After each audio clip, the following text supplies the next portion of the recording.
guys, we're going to go ahead and talk about the kettlebell pullover-to-press.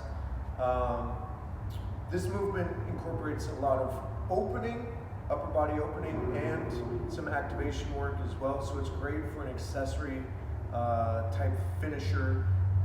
We're going to basically demo with the kettlebell, but understand that you can do this with a bumper plate, you can do this with a barbell, dumbbells, etc. So there are a ton of different variations, but generally the way that we're going to demo this is a great way to perform the exercise with whatever implement you're going to use.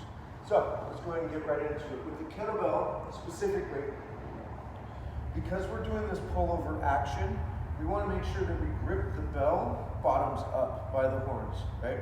So as most of you probably already know, usually the handle or the horns are facing up. We want to flip that for this movement. So if you've done kind of a kettlebell halo, it's kind of that same situation. We want the weight to actually pull us open. So that's why we go with this grip. Now, getting into position, you want to make sure that your head is somewhat supported by the bench, but also kind of hanging over the edge just a bit, okay? Now, with this one, you're going to start in your full extension over your chest, gripping tight, not letting the bell fold your wrists. So this is actually a really good wrist strengthening and stability drill as well.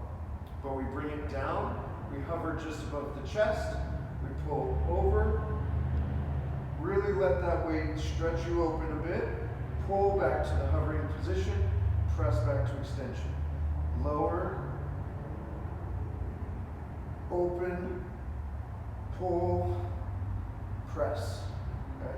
And this is a slow, smooth, controlled movement. We don't want to rush any aspect of this other than maybe a fast press at the top, just to kind of create a little bit of speed in that firing, right?